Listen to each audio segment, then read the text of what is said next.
On a dark and stormy night, a police car pulls up to a tragic car accident. The vehicle was utterly totaled and wrapped around a tree. An ambulance was parked on the side of the road, and paramedics removed 2 disfigured bodies from the car. A handsome young man steps out of the police car. He stood about 6 feet tall with an average build and wore a police uniform. The man had chocolate brown eyes and straight dark brunette hair. Charlie. A paramedic greeted as he wheeled one of the bodies past the officer. Charlie opens his mouth. But the sound of a baby's cries causes everyone to freeze. Charlie is the first one to react and runs towards the sound of crying. He runs past the car and into the woods. Charlie pulls out his flashlight and flicks it on as he follows the cries. He finds a damaged infant car seat not too far from the vehicle. He lifts the canopy, revealing a little green-eyed baby girl. The baby was taken to Forks Hospital for a complete checkup, while Charlie tried to find records of the baby or her parents. After days of finding zero information about the parents or documents on the baby, Charlie came to the conclusion that the parents were off-the-grid troglodytes and that something must have forced them to leave their seclusion. This made it impossible to find any living family members to take in the infant. Charlie knew this would lead to the baby being put in an orphanage, so he decided to throw his hat in the ring. He was tired of being lonely since his wife had left him and taken their baby daughter with her. This could give him another chance to be a good father. 7 years later, 2 little girls and a boy run around in front of a small wooden house with narrow windows. The dull red paint makes it resemble a tiny barn. A garage is located around the side of the house, hidden from view by a thick band of trees and shrubbery. One of the little girls was pale and had Charlie's chocolate brown eyes full of innocence. She had also inherited her father's straight, dark brunette hair.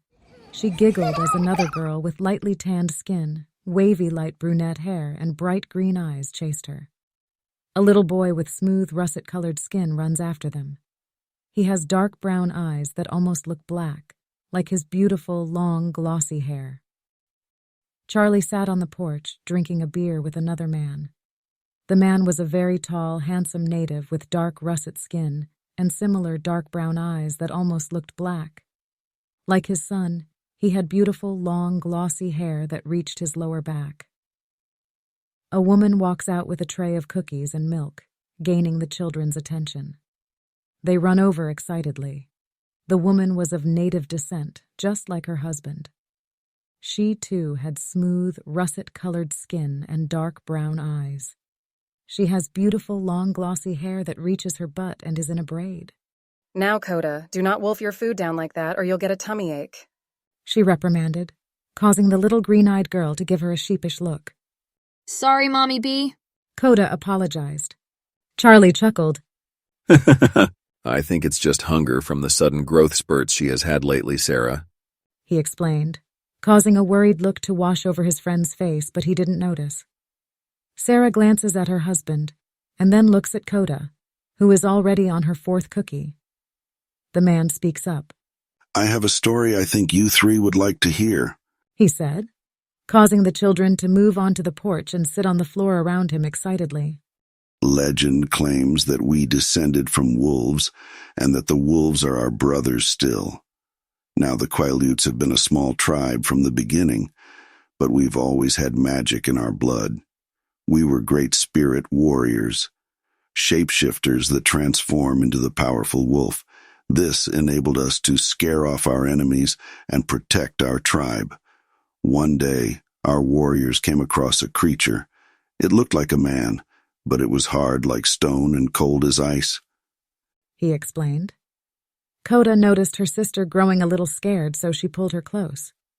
Our warriors' sharp teeth finally tore it apart, but only fire would completely destroy it. They lived in fear that the cold man was not alone, and they were right. She took her vengeance out on the village. Our elder chief, Taha Aki, was the only spirit warrior left to save the tribe after his son was killed. Taha Aki's 3rd wife could see that he would lose. The 3rd wife was no magical being, no special powers, but one: courage. The 3rd wife's sacrifice distracted the cold woman long enough for Taha Aki to destroy her. She saved the tribe.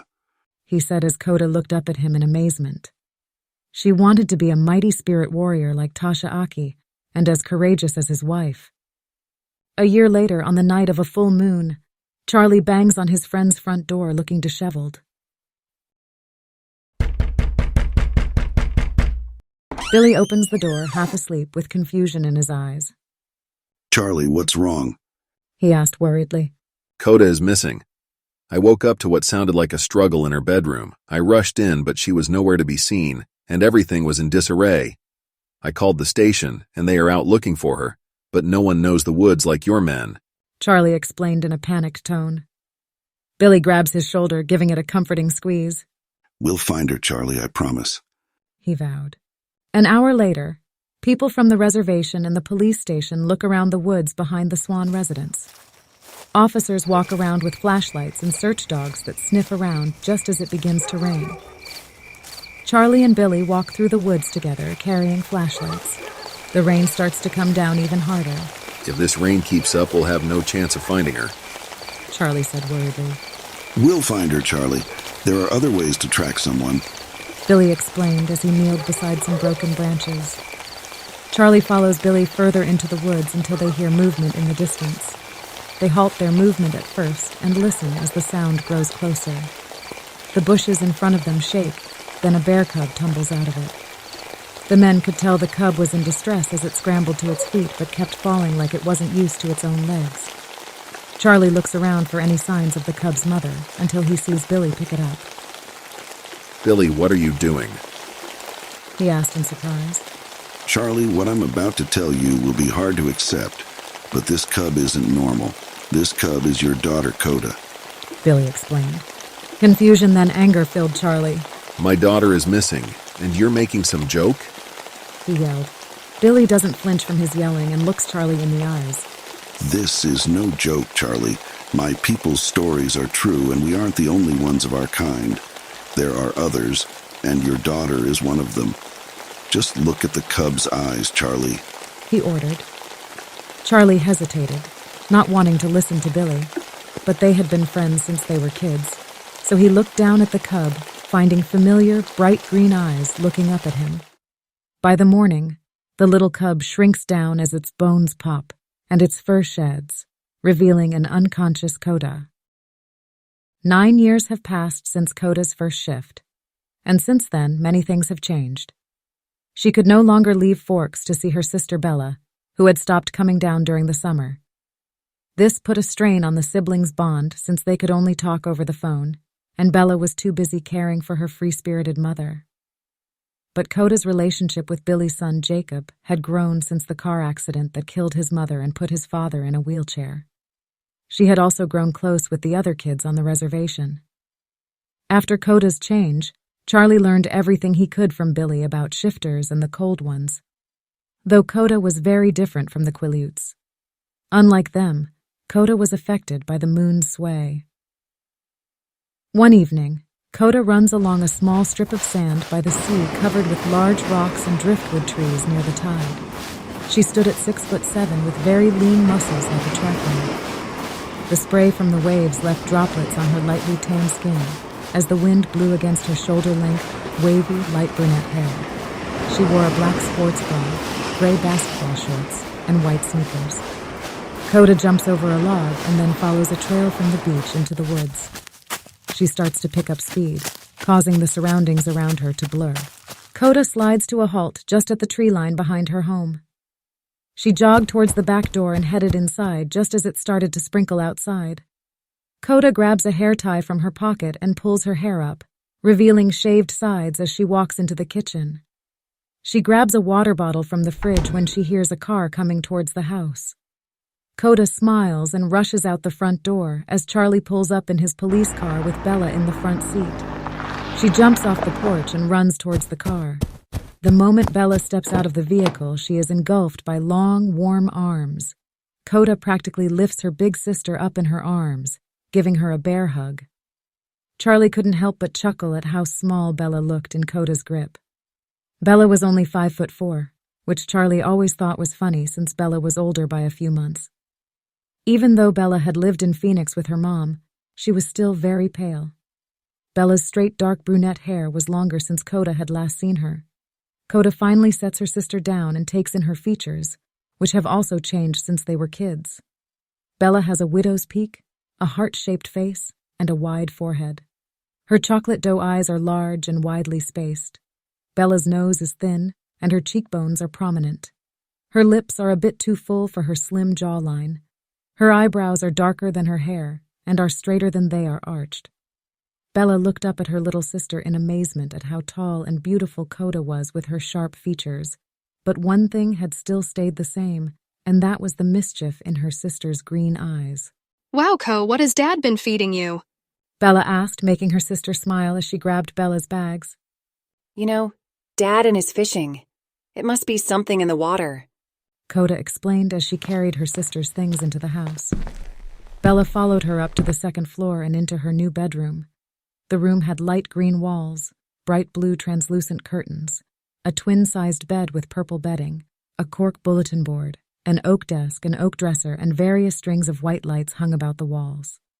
The room is also filled with childhood remnants that have seen better days. Charlie stands in the doorway. I put Grandpa's old desk in your room, and I cleared some shelves in the bathroom. He explained. Oh, that's right. One bathroom. Bella said with a grimace. Suddenly, they hear a honk from outside. Koda runs across the room and looks out the window to see a faded red truck pull up next to Charlie's police car. She smiles. They're here! Koda said excitedly, then rushed out of the room with Charlie right behind her. A few minutes later, Bella walks out of the house to find Charlie and Koda greeting a young male Indian. He has long and glossy black hair pulled back with a rubber band at the nape of his neck. His skin was beautiful, silky, and russet-colored. His eyes were dark, set deep above the high planes of his cheekbones. He still had just a hint of childish roundness left around his chin. Koda helps him get his father out of the passenger's side and into a wheelchair. The father was heavy-set, with a deeply wrinkled face and dark russet skin with black eyes. Bella, you remember Billy Black. Charlie said as his daughter walked over. Glad you're finally here. Charlie and Co. haven't shut up about it since you told them you were coming. Billy explained, causing Charlie and Koda to blush in embarrassment. Keep exaggerating. I'll wheel you down the hill. Charlie joked. Right after I ram you in the ankles. Billy threatened, then took several rolls at Charlie, who dodged. The young native boy shakes his head at their actions as he shyly approaches Bella. Belle, this is Jacob Black. We used to make mud pies together when we were little. Koda explained. Yeah, I think I remember. Bella said, then looked at Charlie and Billy, who were still messing around. Are they always like this? She asked. Yeah. Koda and Jacob said simultaneously. It's getting worse with old age. Jacob added. Charlie walks over and pats the hood of the truck. So, what do you think of your homecoming gift? He asked, surprising Bella. No way, the truck is for me. She asked in disbelief. Just bought it off Billy here. Charlie answered. Koda and I rebuilt the engine and... Jacob explained, but Bella interrupted them. It's perfect. Bella said as she beamed with joy. She rushes to the truck while Jacob eagerly joins her. Koda smiles and stays back, giving them alone time.